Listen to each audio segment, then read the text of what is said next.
What does your ideal partner look like? We've all gotten or asked this question at least once in our lives. As a teen, I actually had a pretty detailed, clear-cut answer. I wanted a guy who was older and taller than me, with of course a gorgeous face and body. I didn't like blonde guys, but wanted someone with long, dark hair, preferably curly, a nice smile and big bright eyes. Now that I'm saying this out loud, I again realise how short-sighted and shallow I was. But then again, that's just the way I thought back then. Surprisingly, I've never been with someone who checked all of those boxes. I had my first real boyfriend at the age of 17, so I guess I was a bit of a late bloomer. He did have the dark curly hair, but that's where the comparison ended. My crushes or partners after that were mainly blonde and didn't have the perfect body features I first thought were so important. I've dated men who were younger than me and also guys who were shorter. I've had people asking me why I was seeing a certain person because in their opinion I could have done so much better. And that's when I grasped the situation even more. The ridiculous image of a teenager's dream guy and the superficiality in all of us. Because those people who were marked as ugly or not good enough for me were mostly very beautiful. Even though others didn't see it, I actually had quite a few moments that I looked straight in my partner's face and felt the warmth and gratitude because I had this gorgeous person in my arms.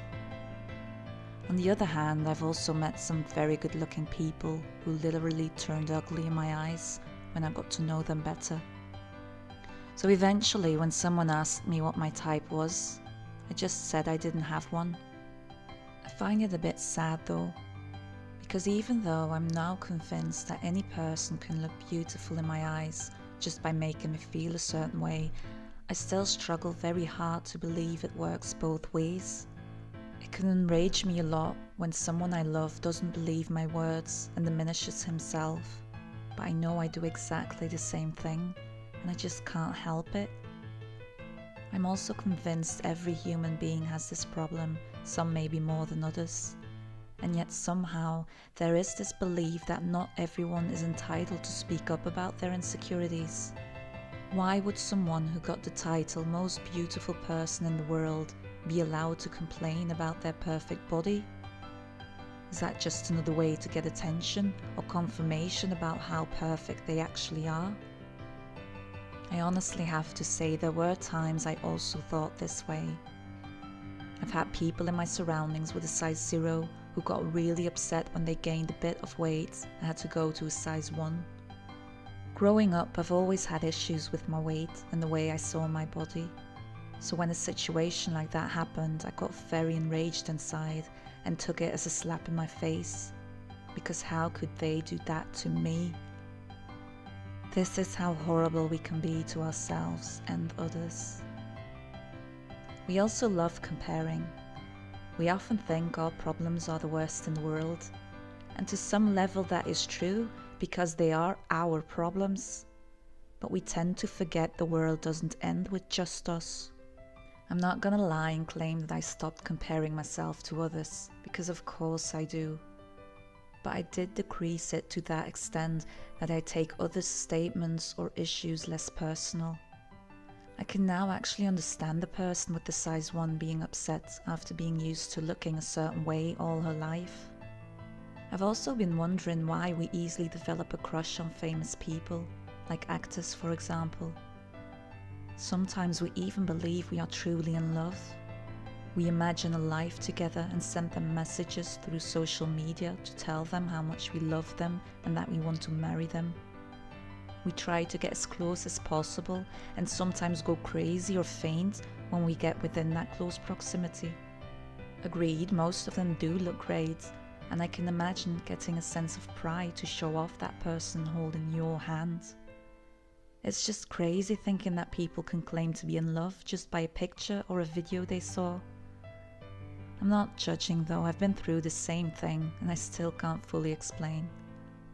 Maybe it's so appealing because we always see them at their best, looking beautiful, happy, enjoying wealth, and from time to time we also get to see some vulnerability, and the latter we need to keep them human in our minds. Being famous seems like a fearful job to me. Living in a world where appearance is everything sounds scary and lonely.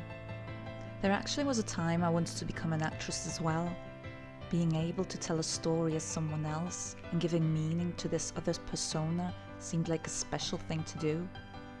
I can also imagine how gratifying it is when the audience actually falls in love with that character.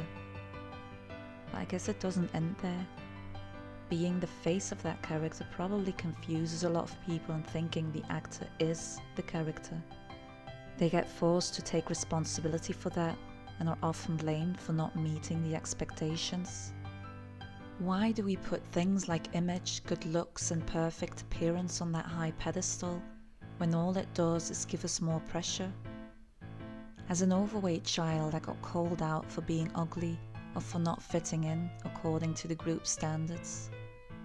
And after losing a lot of weight, people started praising me, and I got often treated as if I was a completely different person. I don't even have to think that far. In my daily life now, when I do some grocery shopping or pick up the kids from school, just looking my natural self, I don't really get noticed. But by dressing up a bit and putting on some makeup, the responses are quite different. I get so-called compliments about looking better than usual, and even got called a MILF at some point. How funny is that? To me, it's even funnier that I used to think like that as well, not realizing it made me my own worst enemy.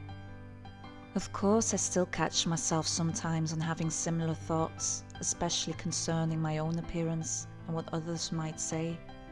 But I think I've gotten better at putting things in perspective, so I can shake it off a lot easier. This world will always be a shallow place. I just hope more of us will be able to look at the bigger picture and are willing to go past the surface.